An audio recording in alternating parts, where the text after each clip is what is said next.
Hello, how are you folks? This is Jim the Keys Bartender coming to you from Key Largo. Wow, that music went right up. I am so sorry. I am not the best sound person in the world, but I do appreciate you listening. Welcome back again. What were they thinking? That sounds like a negative, but it's more of a interrogative or a question. What were they thinking? That's my father's been doing a lot of downloads on pictures on Facebook. It's usually a big, I'm in my late 50s and stuff like that. But when you ever say, mom or dad's on Facebook, you just wait for the embarrassment to ensue. My dad, on the other hand, he's pretty good tech for a man who just turned 80. So I'll post a picture in the title of the show if I can master the sizing technique that makes it. I know, this is me. I have mastered the sizing technique. It just take me a little longer to do it, no problem. The crowds are still here in the Keys. It is a beautiful day. It is in the mid-70s right now. It's probably going to hit in the lower 80s. The crowds are still here with children. I mean, don't they have school? It's a couple days after Easter, and a little less than 2 months left to school, and usually they don't have spring break. I guess people are doing it whenever they want. And once again, Florida being one of the places that opened up first, that's where most people have been planning their vacations, and I guess the rest of them will be going other places once things open up. But without foreign destinations open, I guess they're funneling more places to places that have access, and that would be Florida. We offer access to people like that. And it's interesting, all the different types of people we get. Obviously, the people initially that started coming out, we've seen in the Keys, were people that weren't relatively concerned about the effects of COVID-19. Not concerned at all, because they stayed home. Now we're starting to see people that just had enough of it, but they still concerned about the protocols that go into protecting them and their families. And I dealt with a younger couple. They must have been in their early 30s, late 20s, with a small child. I'm not going to say their name, but they had the wipes and they were wearing the mask when they were dealing with my side business, which was notary. And they were apologizing. I said, I understand completely. I didn't tell them I was a bartender on the side, because that's one of the things with the notary. You don't promote outside businesses. What you do it, and I can promote the notary business while I'm here. While I'm on the radio, I don't promote the podcast when I'm doing notary work, because you're not supposed to do that. It's unethical. So I went to do the signing. I went to a hotel lobby and I did the signing. Nice couple. They were concerned. They have a young child. As a matter of fact, the husband went up, the wife came down, and they both signed this document. And I guess I found it interesting that they came down to Monroe County. I guess maybe they heard that we were somewhat kind of using the protocols to watch out that people don't, they wear a mask when they're indoors and when they're closed. But there's a lot of places where they don't. And we do get a lot of people in there, in our places, that asking some people to wear a mask is insulting. It's asking them as if to put in a butt plug or a nipple clip, They feel it doesn't work and it doesn't feel good. I would suggest don't knock it till you tried it. The butt plug and the nipple clamp. But I'm not an adherent of that. I had the nipple thing. I had a clothespin one time but that was just to see how it felt. It's not something I enjoy. Never done the other thing, the butt plug. So I'm actually a hypocrite there. But I'm not knocking it. It's just not something I think I'd want. I don't get insulted if someone says, you got to put that in. But the mask thing, they think that you're asking them to do something infringing on their freedom. And they say, when you ask them to do a mask and you ask them about it, they say, if you feel that protects you, then you do it. I'm not really concerned about it. And I usually like to feel that deserves a response, especially when they're coming to a restaurant. And then I feel the same thing about hand washing. If you think washing your hands will help when handling food and drink and will stop foodborne illness, then you should do it yourself. And then hopefully the person has the wherewithal to understand to say, well, you may get me sick. A lot of times they don't. They just look at you and get angry because they realize you box. Say, oh, you may get sick. Oh, I don't care. Some people say, I don't care because they back themselves in the corner. So they already don't believe in it. So how can they say they believe in salmonella and things they can't see? Obviously, you can't believe it. If you don't believe in an airborne illness, you don't want to worry about the invisible salmonella that comes from cross-contamination of cut and raw chicken, right? So, if they do say, well, you may get me sick, then I say, now you get it. Now you get it. You're getting the idea. The strict protocol practitioners are doing it to protect themselves and you. It's not just about you. It's about everyone. So, besides that, we've been noticing, and I've mentioned it over the past few weeks, that we've had a labor shortage down here. And it's demonstrable. You can show it. Because a lot of places are understaffed. They are understaffed. And they're saying they can't find anybody. Some of the places people just say, and it's worse as you go further down the line.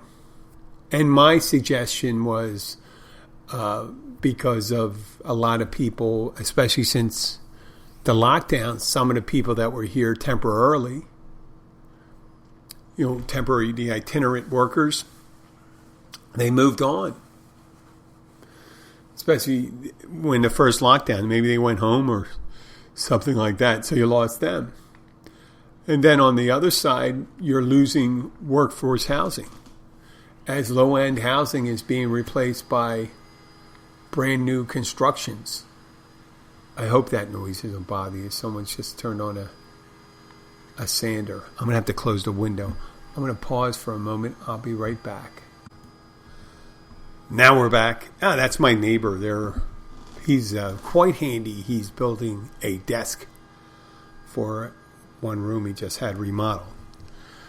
So we were talking about labor shortage.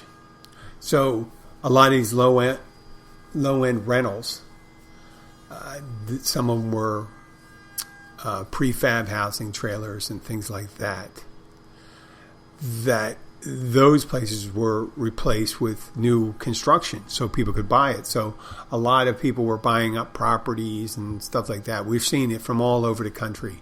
People that think that Florida is the best place in the world because they had the least amount of restrictions. So they're coming down here, and then they're pissed off though, because when they go out to eat, they got to wait an hour and a half because they don't have enough staff to serve them, work in the kitchen. The prices have gone up, only gone up in the Keys. Rental properties have gone up. A lot of them have disappeared. But the biggest theory for that, the correlation was between the loss of labor pool, was the additional funding for unemployment and stimulus payments. That people, once they started receiving more money, because originally prior to COVID, the top payment you can get on unemployment is $275 in Florida. $275 would barely keep you in a tent in the mangroves down here, let alone keep you in a rental property. But you add another $600 on top of that, then yes, you could live down here, not high end of the hog, not high off the hog, but you could live down here with the additional funding. So I'm sorry, that noise is still going on, but what am I going to do? It's just one of those things. It's going on for a while. It's just someone running a sander and shit like that. So when you got these people, especially at the lower end of the wage, they decide to say, well, listen, I could go in and I can make, if at $15 an hour, 40 hours a week is $600. And that's the additional money, right? Especially low end. If you can just get the money and not do the work. And if you see no value in your work or no quality of working that helps you, then it's even easier. If you really hate your job, you just do it. I'll tell you, public relief is a dead end. Very few, you see some stories about people doing well, becoming like a working man's poet, a working class poet or something like that on public relief. Every so often you see someone, rags or riches stories. But for a lifestyle choice, it's really not much of a high-end lifestyle choice. And if you see no redeeming quality in work, then it's even easier for you just to accept the money and not go into work. I, on the other hand, don't see a dead-end job as a dead-end experience. I see it as an opportunity to raise the bar. I mean, you could show people how to do the job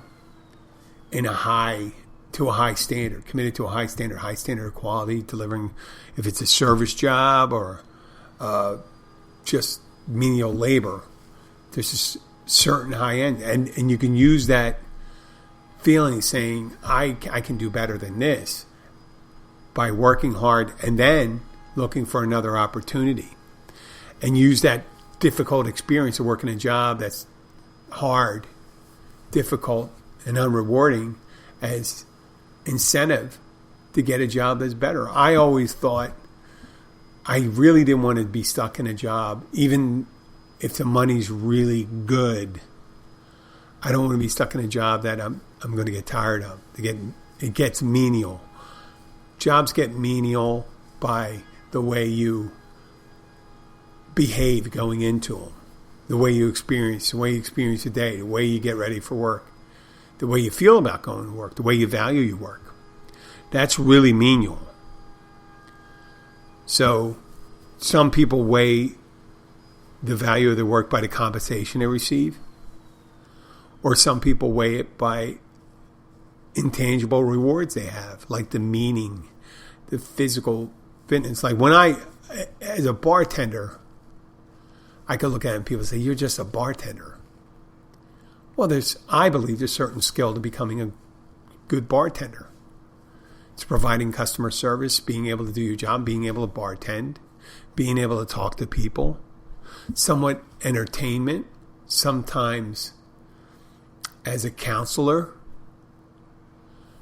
sometimes as an answer kiosk, where someone says, hey, I got something to do, and telling people whether you know or you don't know, and just generally all around. I treat it as that, and I treated it's not only just a way I can make money, which is better money than I would receive on relief, but then I get all these other benefits. Physically, I'm up and about. It's not a tough job. It's not as tough as carpentry, but you're on your feet for a long day. You do move around a lot, somewhat physical, and it's a cash cow when you think about not just the money you make, at the ideas I got. All the ideas I got for my side businesses, for the podcast, for the notary, came from spitballing ideas off people while I'm working. It's fun. I socialize. When I was single, it was a way for me to meet different women, which was great. It was limited that way because I pretty much settled down when I left working for Treasury and came to bartend down here, I had a year or two. I had about 2 years free, a year and a half. But it was well worth it. All those things. That's made it better. And it's tougher the job. And I don't view it as tougher. When I ever get bored with the consequences, normally you can think about what your day is going to be like. And if you think your day is going to be the same as yesterday, and you didn't like yesterday, then you'll have a problem. If you're sick of the same things people say, the same things they do, the same behaviors they have, then yeah, that could become drudgery. But if you're looking at every opportunity as a challenge, it's a difficult job, it's like working out. You know, you need about 3-4 difficult jobs in your life so you can get some perspective. Really hard jobs and say, well, listen, if I really want this job, and they could be hard work or drudge work, meaning working at a place you're really just drudgery, it's boring, it's not unfulfilling. Or hard work where it's physically tough on you at the end of the day. When I was doing carpentry, sometimes when you're working, your just body is shot at the end of the day.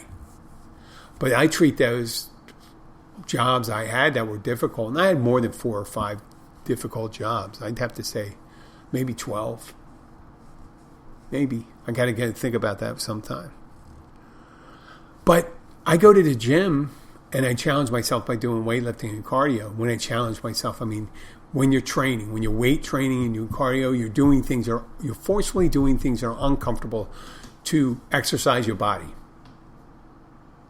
Right? And I do that from anywhere from 3 to 5 days a week.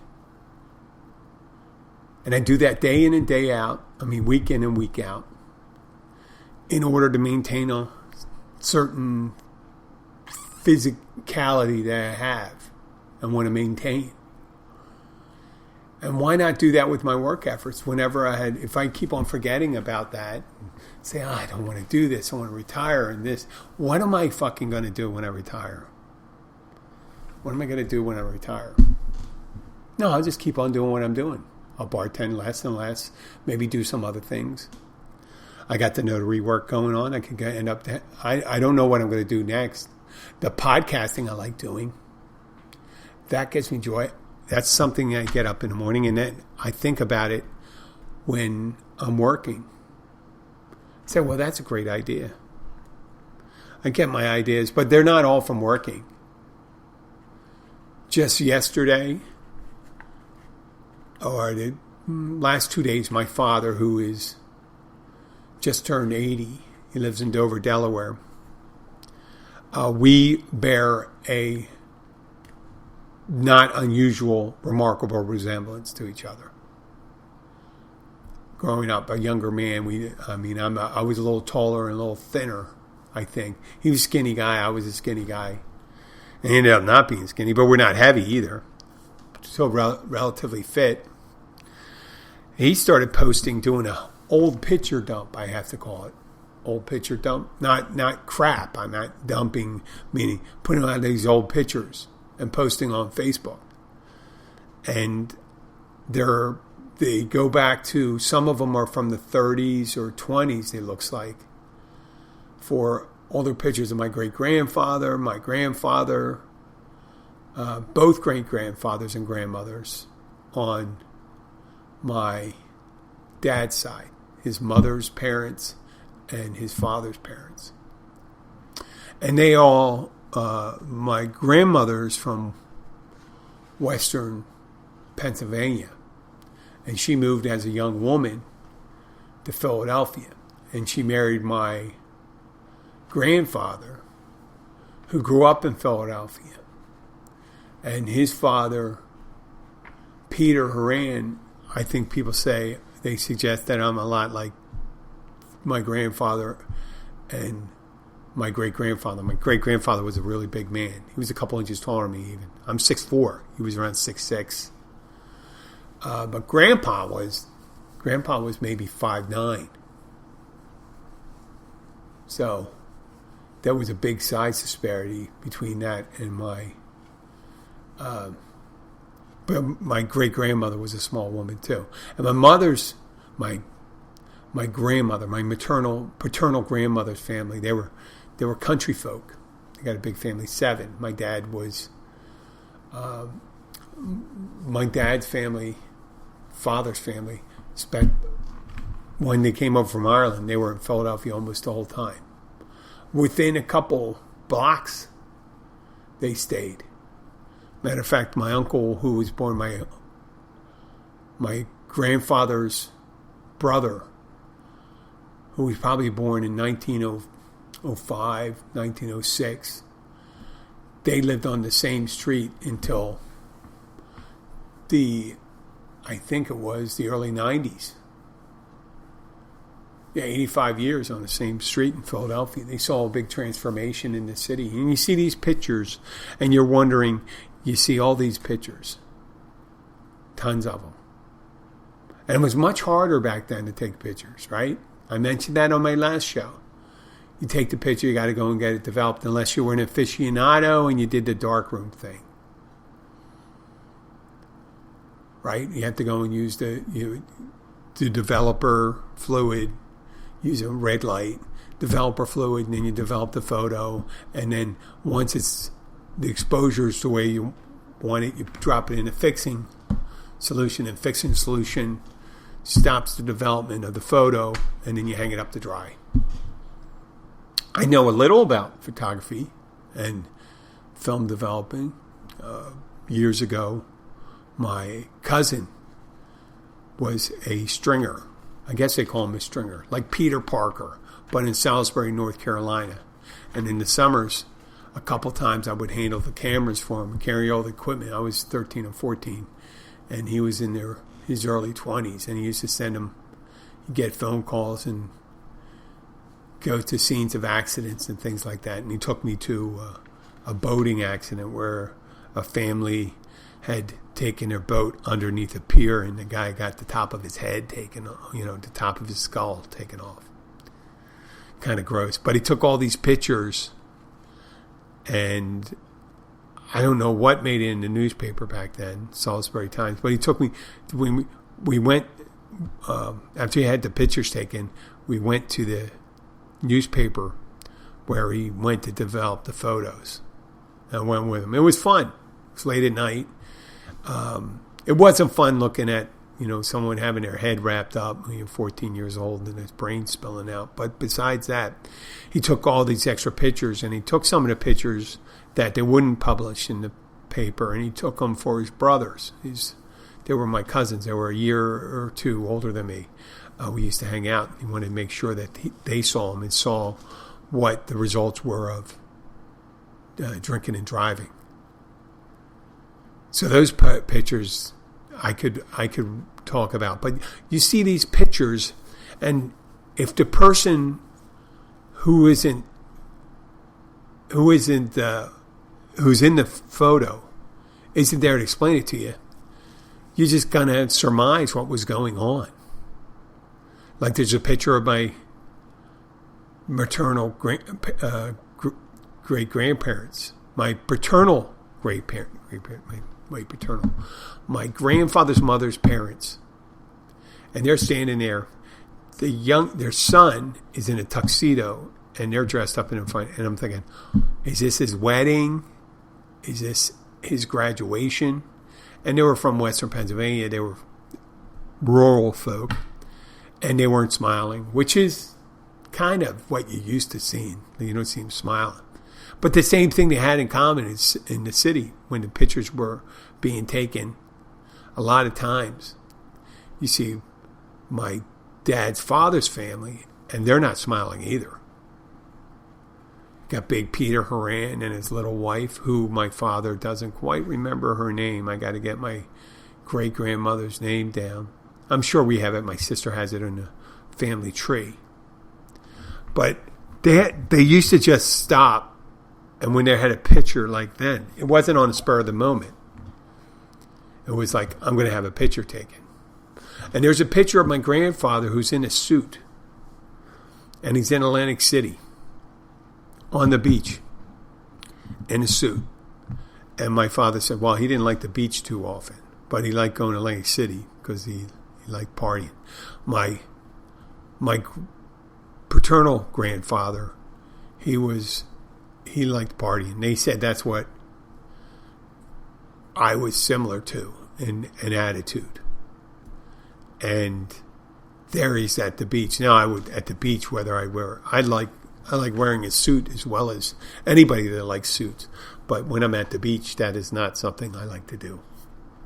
Walking, but it looked like a couple of years. It was about 15, 16 years after the time of the HBO show Boardwalk Empire. Looked like the early 30s or mid 30s. And there's my grandfather as a young man in his mid 20s, and I think they had my father when they were in their early to mid 30s. So it had to be like the early 30s. You could just tell by looking at his face. That couple of years must have been some tough ones. But you wonder what he's looking. He's wearing a suit. He's looking out at the beach, has his picture taken. And people just didn't take pictures back in the 1930s. They had to be ready for it. It's not like, I got this camera here. Let me get a cell phone. Let me take a picture. No, it's you bring your camera down to the beach. That's your intention, is to take a picture. Now, in the 50s and the 60s, when a lot of these other photos, my father's, in 41, he was born. So he's an infant in June 1941. And I can just, by looking at it, I could tell, well, not just by looking because the date's on it. It was 6 months before America ended World War II. And things were just picking up then from the Depression. And you could see my father being helped by my grandmother and my grandfather. And they're still not smiling. But you see about 5, 10, 15 years later, almost all the pictures, when they're taking pictures of kids and stuff in the late 40s, early 50s, people are smiling. I'm not saying because of the times or things like that. It's maybe because they were getting more used to, when you have a photo, that it's not that unusual anymore. That people having their photos taken when they're on a couch. And it's not an obvious pose. It's like people have a camera and just say, hey, get the kids together. We'll put the older ones in the back and the younger ones in front, blah, blah, blah. And you got your cousins. I mean, there's nothing wrong. You got to make sure you write this thing on those notes or putting in the description that who this person was and what they were doing. Otherwise, you got to speculate. Like my grandfather being at the beach. People say, well, he's probably going to casinos. Well, the casinos weren't around back then. There was no gambling in LA. I mean, there was probably gambling, but it wasn't state-sanctioned gambling. That didn't come around till, the late 70s. That was a revive. When my grandfather had a picture taken of him in Atlantic City was it. It was the shit. The mid-1930s, that a huge, big-ass saltwater pool outside. They had the boardwalk, they had all the rides, and it was just the place people went from New York City from Philadelphia. That was the place to hang out, Atlantic City. Yeah, people didn't make fun of the Jersey Shore. And there wasn't, people did go down to the beaches in Florida in the 30s and stuff like that, but it was nothing like it was in Atlantic City. I guess that's just the way it was. But I love those pictures being posted, and you're trying to think, well, what were they thinking? What was going on at that time? 6 months before World War II, before we entered World War II, the bombing of Pearl Harbor was December 6, 1941, right at the end of the year. You can see there's a little relaxation. They didn't know. They didn't know at the time. They're holding up my dad. They didn't know there was going to be... Europe was ensnarled in it. Britain was stuck on its island. France had already lost.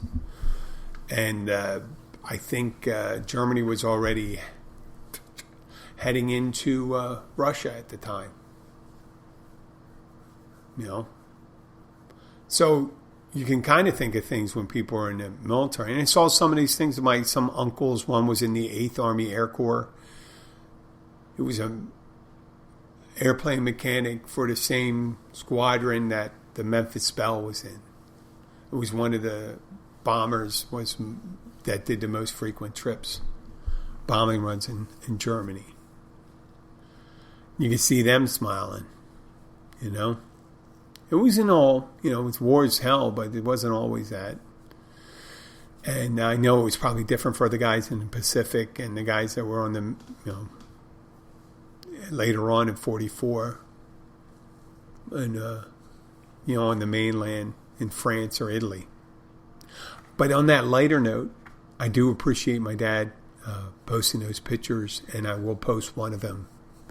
I don't know which one yet, but it'll be the title cover. So what were they thinking? You're going to think I'm something negative. And on another note, my dad already has about 10 times as many baby photos as I have. And supposedly I was the worst baby in the world, so I can understand why people didn't want to take pictures of me. There may be a baby photo of me out there. There's one where I'm like 18 months old, I think. I got like one of his formal studio photos where you're in the short pants, you're in a suit with the short pants that they give the kids. Stuff with my sister who's in a little dress and stuff like that. We're sitting together. Well, I'd like to thank you for listening. If you are in Key Largo, I want to say something about the Catch Restaurant. It's at mile marker 102 Oceanside. It's open every day of the week for lunch and dinner.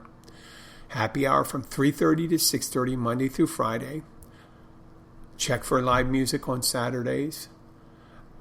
They do wonderful seafood and 9 seafood dishes. If you get your own catch, bring it in and we'll prepare it for you. So that's the Catch Restaurant and Bar. It has a full bar. Come in and see us. And if you do come and see us, make sure that you're going to Catch Restaurant and Bar, mile marker 102 Oceanside, that you tell them that the Keys Bartender sent you. And if you like the show, please, if you like the podcast, please share with your friends. Like us on Facebook, Twitter, Instagram. Send us an email if you have any requests or observations. The email address is jim@keysbartender.com. Thank you very much and have a great day.